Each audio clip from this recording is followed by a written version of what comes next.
रोहित शेट्टी अपने एक्शन फिल्मों के लिए जाने जाते हैं, जहां वो वर्ल्ड क्लास के स्टंट्स को दिखाते हैं और स्पीडी कार से खेलना उनका पैशन है। और इस बार रोहित रणवीर सिंह के साथ आए हैं, जहां बाजीराव एक्टर हाई लेवल के पावर पैक्ड एक्शन सीन्स करते दिख रहे हैं, जिनका स्वैग कमाल का लग रहा है। जिसके ट्रेलर में रणवीर ने अपने एक्ट से आग लगा दी है। दरअसल ये ट्रेलर किसी फिल्म का नहीं है, बल्कि एक एड फिल्म की है, जिसे रोहित ने डायरेक्ट किया है, जहां रणवीर सिंह को रणवीर चिंग के तौर पर दिखाया गया है।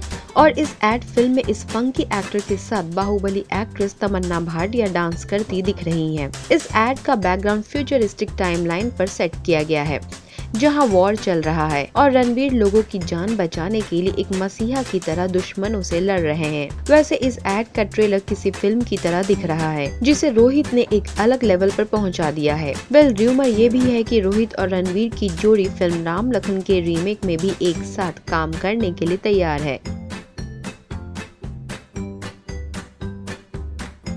बॉलीवुड के मोर अपडेट्स के लिए देखते रहें हमारा चैनल।